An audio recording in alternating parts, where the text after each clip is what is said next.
And on our YouTube, you can check out other webinars that we've hosted, other talks that we've had. So thank you so much for joining today, taking the time to be a part of this.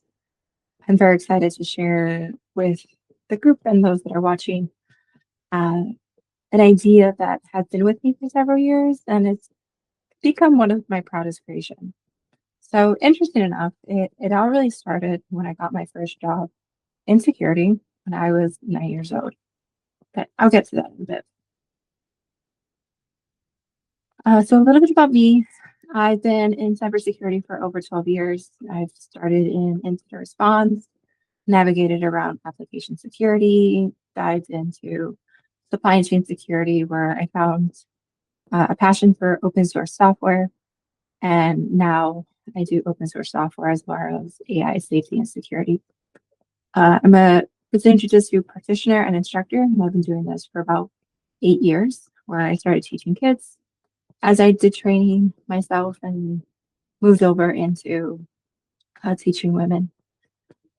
For education, I have a bachelor's in computer science, a master's in digital forensics, and I've used my knowledge, my expertise, and my voice to go around the world and speak on supply chain security, open source software, AI safety and security, and as well as become the founder and the executive director of the Lioness Instincts, the organization that's bringing this presentation today. So as I mentioned earlier, I got my first job in security when I was 9 years old. I had a client, and for the sake of the call, we'll call her Mary. And she needed protection at recess. I know, at 9 years old, you're thinking, like, why does she need protection? But she was tiny, she wore fancy white dresses, and just became a very easy target for bullies. I was bigger, tougher, and I grew up with an older brother and guy cousins who gave me plenty of practice defending myself. So one day she had asked me, told me that the bullies at the schoolyard were picking on her, that she couldn't get to play, so if I could become her bodyguard. She just noticed people weren't really picking on me. Around that same time, I had a love for technology, and I became my family's tech support. Both of my parents are immigrants, and when our internet would go down or our phone wasn't working, it was just easier for me to become my mother. She would even just hand me the phone and tell me to explain things to customer service for her, because she was just like, I can't do this. And it just got to the point where, as I got into my teens, and I was on the phone a lot, or I was on the computer a lot, I just started calling on my own, pretending to be her. I had her information, so her social security card, her bank information, everything I essentially needed to impersonate her. And the one problem that I had was I didn't sound like I was older. I always sounded like I was young, and they would always call me out. So even though I was about 9 years old, they didn't know that. So I would just ignore their comment and just argue with them in a way that was well beyond what my years was, until they essentially gave me what I needed. Like, I got things escalated to, like, usually when you call support, you get to the tier 1. I would escalate things to like tier 3, like the people that knew what they were doing. And so basically my whole life, I've been dealing with the 2 different types of threats. The ones that you can physically see coming across the playground, and the ones that just hide behind the screen. And for years, I thought they were separate. You have physical safety over here, digital security over there. And as I looked at organizations, I just saw that. Then over the years, as I noticed news and things that would happen in the world, my mind just started blending these 2 passions and 2 areas that I worked in. So if you're familiar with the T app, it's interesting because you can just imagine that, you go on this app, you find somebody, and you just come back from possibly the worst date of your life. The guy that you've been talking to for a few months, he was married, or he just used a photo that was 20 years ago, and you're just frustrated. You're frustrated with the date, how it went, how he treated you. You just kind of want to warn other women about it. So there was an app called T. It's an app designed specifically for women to share their stories, post reviews, essentially protect each other. To join, you have to verify you're a woman with a selfie and a government ID. So the whole process feels secure, and it kind of becomes your dating safety net. One morning, you wake up to news that it's just been completely destroyed. Your driver's license, that selfie you submitted, all your private messages about your cheating ex, your sexual assault, your abortion, it all became exposed. Exposed to who? Well, they had 59 gigabytes of data leaked, 1.1 million private messages that were shared across hacking forums. So these hackers got into the app, they stole all this data and leaked it because they were upset. And it just got even worse from there. The internet ended up mapping users' location from the metadata in those leaked photos. Somebody on the internet created a face smash style website where like the visitors would rate the selfies of the women, that their overall goal was just to stay safe. So an app that was meant to protect these women in a safe fashion has now put them in physical danger. And many of them actually received death threats straight to their home. So this isn't some theoretical, hypothetical situation. This is something that's actually happened in 2024 to real women and maybe even somebody that's watching us. And this is one of the events that made me realize that there aren't two battlefields anymore. They're really the same battlefields. This is where our digital safety does become our physical safety. So today, I'm going to share 4 principles that work on both battlefields. They're not just like abstract concepts. They're stories from uh, things that I've done in the mats, people that I've met in Jiu-Jitsu, and stories from the cyber worlds. And for each of these principles, there's going to be an action that you can take with you to protect yourself. Because if we're going to survive in this like merged world of digital and physical safety, we just need to understand how to fight both sides. So our first principle is position before submission. And we'll get to these a little bit further. Never just rely on one layer. Stay calm and essentially build resilience. So first one is position before submission. In both jiu-jitsu and in cyber, you can't fight what you can't see. So you should really know what you're protecting. In cybersecurity, we call this like asset assessment, understanding everything that's internal, that's crucial to a business. And then for the everyday folks, it's everything that's crucial to yourself. So we created a workbook. It's on our Etsy site that goes into the 4 actions with actions that you can perform yourself. So the first principle, position before submission. So I have this lady, we're gonna call her Lily, that she was a lady that would help me at my house. She would come in and she would help me clean and organize. And she started learning that I did jiu-jitsu and I taught women self-defense. So she decided about 2 years ago to have a private self-defense lesson. She had shared her struggles with me. She told me she moved from another country. She married an abusive man. She was mother to a young boy who was also being abused.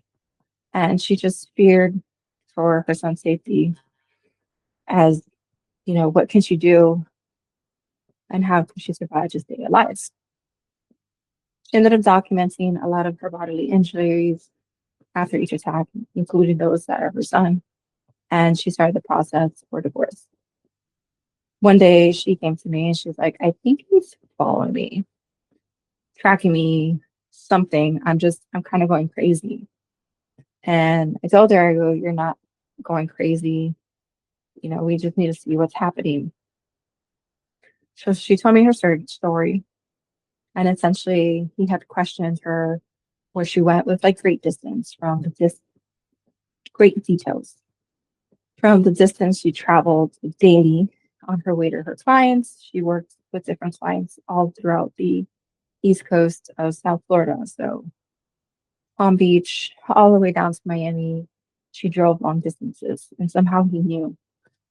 To when she picked up her sons, where they went afterwards. And I told her, I go, it's more likely your phone. And she looked down at the device and she just like very confused. I was like, what do you mean my phone? I don't understand. And I told her I wouldn't be surprised if he probably installed some spyware. He could be tracking you. And the thing is that these spyware, once they're installed, they're tricked to look like your typical phone applications. So I told her, go home, back up any photos that you have, any important details. She had an iPhone. So I told her how to do a hard reset. And when she was financially capable of doing it, to get a new phone, just in case it was physically tampered with. So she was shocked. She really thought the abuse was only physical, but she soon learned that the abuse expanded to her digital life. She did find a spyware tool in there. Was I forgot what it was called, but it was something weird that when she deleted it, she noticed his questions kind of changed. And really after that, she just became more vigilant of her digital life. She started cleaning up her and her son's digital footprint. She got divorced and now renting a home for her and her son. Soon our privates concluded and she joined a nearby jiu-jitsu gym that she's been attending for about a year. And she's really more consistent than a lot of folks that I've met. And she gets to work with different body sizes and genders. So big shout out to Lily. She just recently received her second stripe on her belt. So it's interesting because we go through our day to day not realizing what has access to what or how exposed we are online because we think of it mostly in our physical form. Like we think of our house, we think of locks, we think of cameras, we think of weapons, we think of dogs, that we're not really thinking about, hey, my house is online, that somebody can go on Google Maps and scope out, right? So based on a survey, the average person has about 168 online accounts. I probably have a little bit more because I've been on the internet since like forever. But a lot of it's with old emails that I just can't get access to. So here are 3 different steps that you can do to start understanding what information is exposed. You can simply Google yourself, use different web browsers, so Firefox, Chrome, Edge, Safari, and just put your name in it and see what comes up. If you have a more common name, like John Smith, for example, put your name, put your date of birth, or put your address, or put the country, the city that you're in. And this can help kind of pull up information. My microphone just said disconnected. But it looks like I'm still connected. Okay. Good. The other thing is to have a friend search you. So everyone's phone, and we have a few webinars on this, on advertisement IDs and cookies. This is kind of what the algorithms that our search engines use to provide the results to the individual. So they personalize it for shopping, for metrics, for marketing, and so forth. So have a friend search you and see what other information comes up. Their results could be greatly different than yours. And lastly, collect the different sites that you find that you just don't like, there's a lot of like these people search kind of websites. You can go through it manually. On the workbook, we have steps to take and services that do offer uh, monthly payment to help you walk through it. Um, there's like, I think it was like 600 plus different data aggregators that collect these public information. So going through each of them manually will take some time. My recommendation is to start with a service, start getting them to clean down as much as possible, and then you do the maintenance afterwards because it shouldn't be much, but you choose your path. The second principle is never to rely on one layer. So in cybersecurity, we have a term called defense in layers. So think of an onion.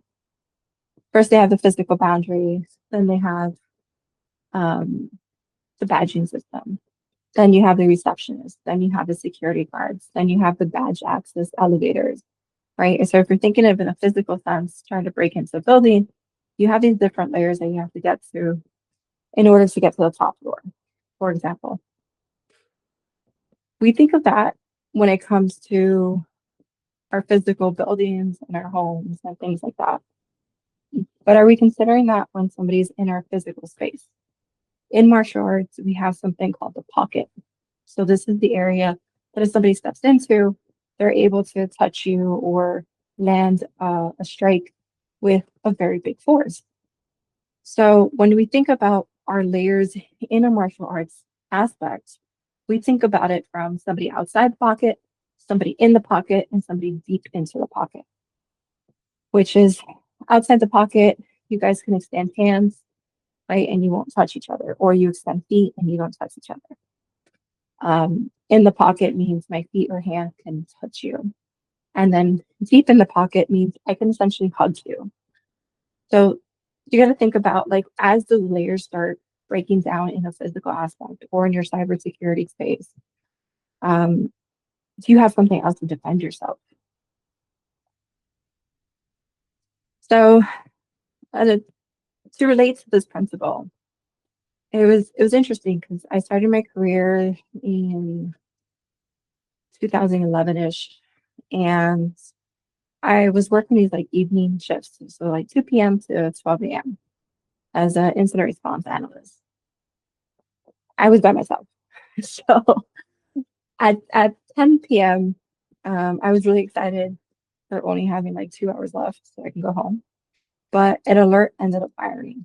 An admin account was pulling data from somewhere it's never just touched before. It began pulling bulk imports of employee data. It started moving laterally across systems, and it seemed quiet but fast. So I suspected a compromised account based on the movements, the location, and the information that we had gathered about it. I was in the suspect of, this account is compromised. So I was new to the team. I think I'd started maybe like 3 months, and I remember my boss told me certainty is a luxury in incident response. It's better to mess up than to fuck up. So it's better to send a customer, I apologize for blocking your account. We suspected security activities than to say, I suspected security activities, but I didn't know it's you. So I let the person go and now it's a hacker and you've just lost millions of dollars. So the company was a European client. The IP has shown that they were in an Asian country and none of it had ever been connected to the user or the company. So I made the move. I disabled the account, which doesn't mean I deleted it. I just simply disabled any access that I had. So this froze the user in mid-action, and the attacker, whoever it was on the other end, suddenly had nothing because they were doing bulk instead of doing individual. They did a large portion. They weren't able to actually receive anything. So at this point, we didn't see any persistence, no privilege points, and I just went ahead with it. This allowed me to buy time to investigate further. So what was interesting was that they had bypassed several of our layer defenses. So they got in through phishing. They passed some of our endpoint detections. So there was essentially like 2 layers gone, but we still had behavior monitoring. So thankfully that one held up, and I was watching it for, or the behavior monitoring watches it for how these accounts behave, not just whether they have permissions. So it was great because we were able to stop it and prevented a large data leak. But essentially the key to this was the account, and stopping that account from moving and doing what it did saved us and our customer. So when it comes to your everyday lives outside of the security realm, what's a digital, action you can take this week is to add one layer. So if you don't have a password manager, recommend getting one, starting in with it, move over some of your bigger email, your bigger passwords over to it. What I ended up doing when I transitioned was every time I would sign into an account, whatever it was, I would sign in, have the password manager save it, and then I would go and change the password before I did anything in that account, and then made sure the password manager saved it. I would not recommend sitting there doing all your passwords on one day unless you want to. So if you already have a password manager, go ahead and, if you haven't already, turn on 2-factor authentication for email. There's statistics that show that 99% of account takeovers are stopped just by 2-factor. And if you have both of those, go ahead and enable login alerts. This is just a text message or an email or something notifying you that somebody's tried to access your account. Now, the third principle is staying calm. When we think about phishing, when we think about a lot of things in the both digital and the physical sense, panic is really the threat. So in a physical altercation, if you start panicking, your brain's not thinking, and you're jumping into fight mode.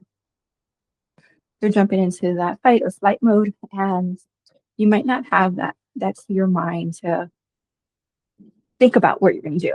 So when I first started jiu-jitsu, I was working and training with gentlemen that were way bigger than me. They were easily, you know, I'm gonna say I was a nice 160 pounds, and they were like 250, right? And they would pin me with their full weight, and I would just start panicking. And within 30 minutes of that panic, I would just be straight out exhausted. I would just tap out, even though technically their move was incorrect, and I had positions and things that I could do. And I remember my coach, and this sat with me through a lot of my career and things, was essentially said, emotions, they get you submitted. So this is very true in all of life. So whether you just heard some bad news, whether um, some altercation is happening in the physical and digital, your emotions can get you submitted. And this is a story from my cyberspace time where I remember in the morning there was a system outage attack. So when I walked into the office like around 9, they were already sitting in the war room in full chaos. Excuse me. We had 15 people just crowded around screens, laptops were open everywhere. You had that one person drawing diagrams on the whiteboard and erasing before they finish. We had somebody else on a call with the CEO that looked like they were visually sweating, who just kept saying, "We're working on it," without potentially even knowing what it was. They go ahead and they did a debrief. And honestly, this debrief was more of a storm. Everybody was just pointing fingers to one another. These are a bunch of security professionals. Um, blaming the deployment pipeline, the database, we got to roll everything back. Release is already staged. We got to talk to engineer. We got to talk to product. We got to talk to this one. We should just push it through. They're just going crazy with all these different things that they were trying to do and try to get across. But what ended up happening was the hacker group had essentially gotten into our production environment and stopped major systems that moving. There was like a big conference coming up. We had a release that some customers were waiting on, so there was money tied to it. And stakeholders were sitting at the edge of their feet, really ready to have this release because there was a huge amount of revenue tied to it. But unfortunately, the release wasn't going anywhere.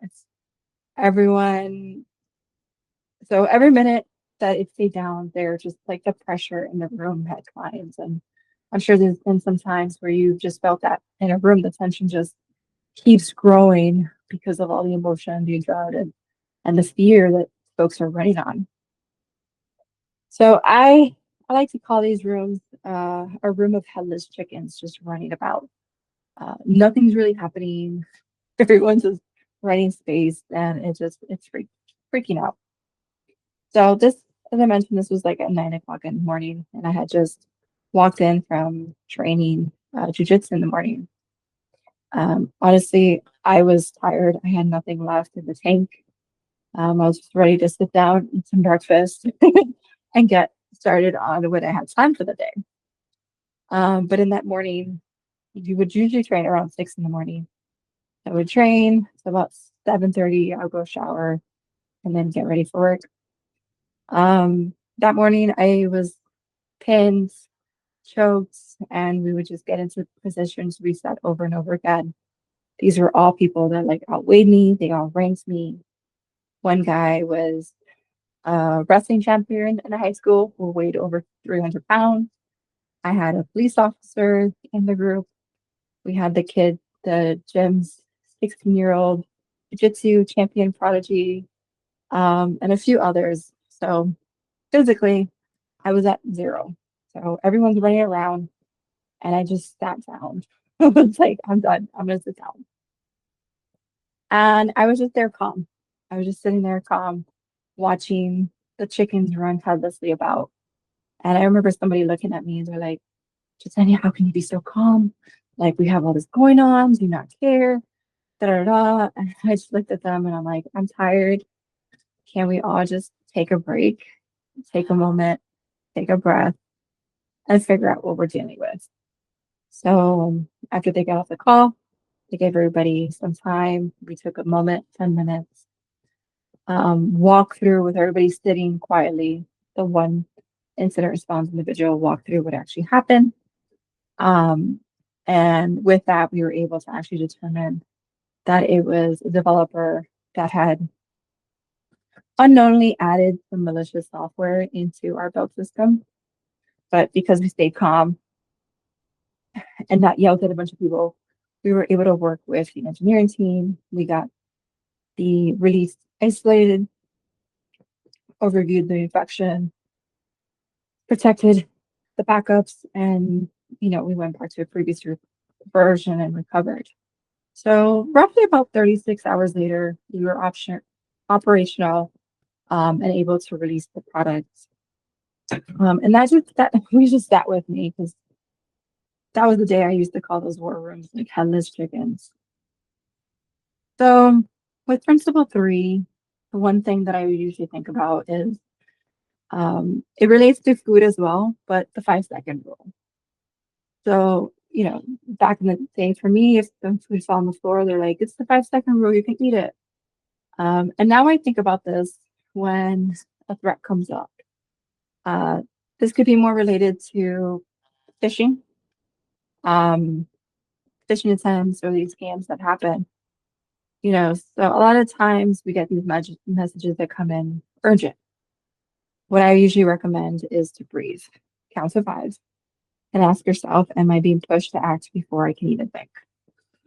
So if you do say yes, then stop and start asking questions. This isn't the result of somebody like trying to call you or trying to scam you. But a lot of times we've noticed that with these phishing attempts and scams, you'll get your account will be closed in 24 hours, immediate payment, your computer's infected, like something to make you act right then and there and push you onto this emotional edge. The 5-second rule is if there is no emergency.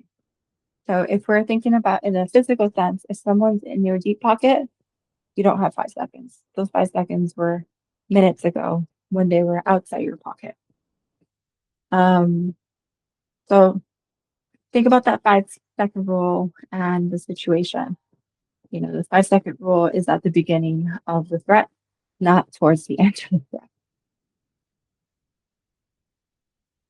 And our fourth principle is building resilience. This is, I want to say, a trait that I've like to have with me and consider is the fact that I find, I would say that I'm resilient. And it goes down really to our habits.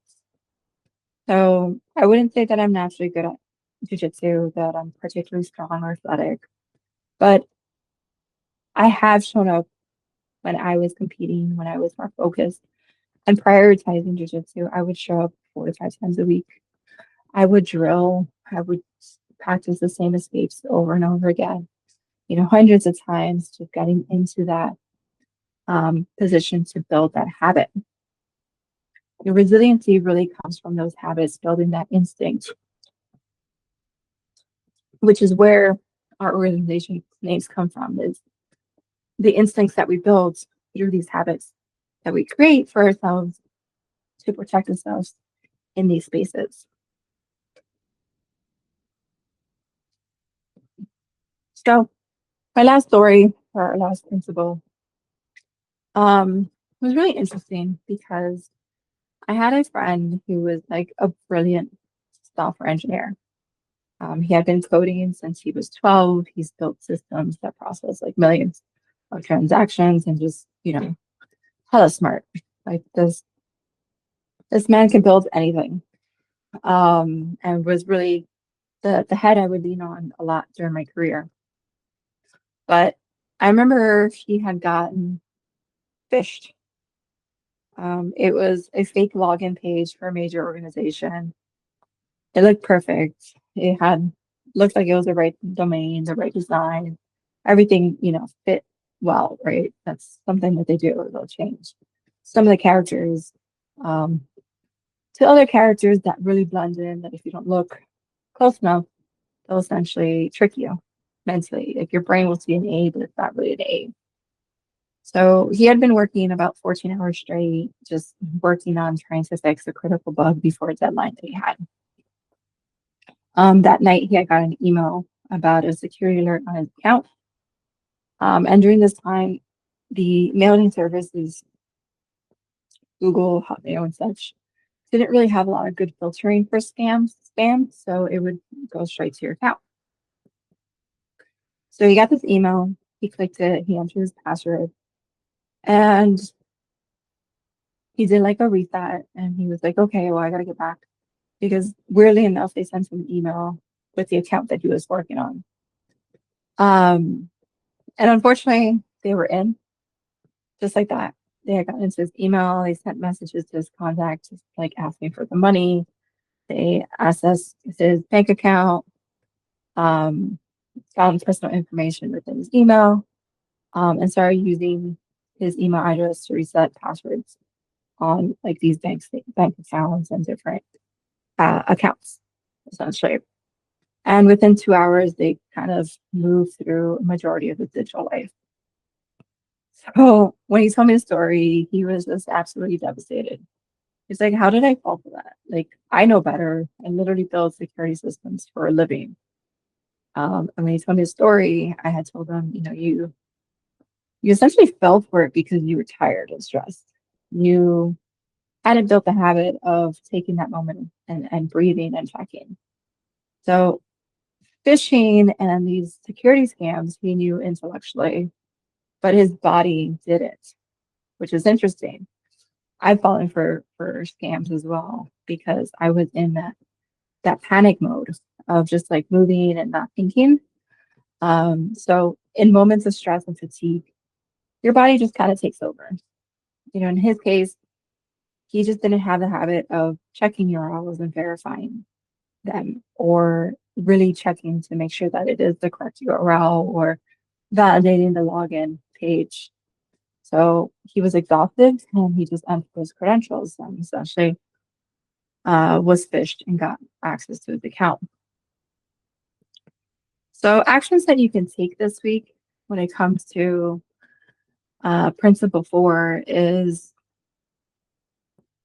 the first one: pause before you react. As I mentioned earlier, if you get a message that is asking for urgency, it's more likely a red flag. A lot of the accounts and banks usually give you about 30 days, right? Unless it's literally the last message, but they'll blow up your phone regardless. So any message that shoots with urgency is more than likely a red flag. So take 5 seconds, take a breath, think about it before you react. Next, check what you're sharing. So photos do carry location, documents carry author data, which was interesting because in college, I remember submitting programming homework from my boyfriend's at the time laptop, because mine had broke, and I didn't think about it. And she didn't have, thankfully, his name wasn't common, so she didn't have a student with that. But I remember her pulling me over and was like, who is so and so? And I was like confused, because I was like, I wonder how she knows who so and so is. And I was like, that's my boyfriend. She's like, okay, that's what I figured, because when you gave me the output files for your homework, which is like a programming homework, his name pops up. And I realized that that's not you. And I was like, oh, I was like, yeah, I've been using his laptop because mine broke or whatever. So you just never really know what's visible before you share it. And lastly, in both a digital and a physical sense, know your escape route.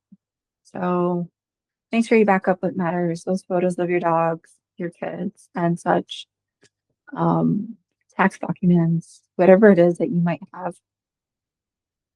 Make sure you save those, back it up, because you never know if you might accidentally, in a panic or not thinking, do something that you lose the data, whether it's from a scam or damage or whatnot. So when we think about why this matters, a lot of the stories that I've shared today, they're unfortunately happening to people, and mostly women, in the world, on this call, whoever's watching. Someone's stalking you, they could know your commute. If you're being abused, they could see when you're home alone. There's been many articles and legal proceedings on our cameras, watching us inside of our home. Just now in 2026, I think it was, in the Super Bowl, the Ring camera, if I'm not mistaken, shared a video of like tracking your dogs with the Ring camera. And a lot of people saw that as a subliminal message of Ring's not really tracking you. Your dog, it's more focused on the people. You have kids that go online and they're being blackmailed by predators that collect their photos. You have baby monitors that are hacked. You have AI images that are being used to generate sexual images of folks. And the list just kind of goes on and on and on about the different edge cases, use cases, and things that are happening in our physical and digital realm because of this.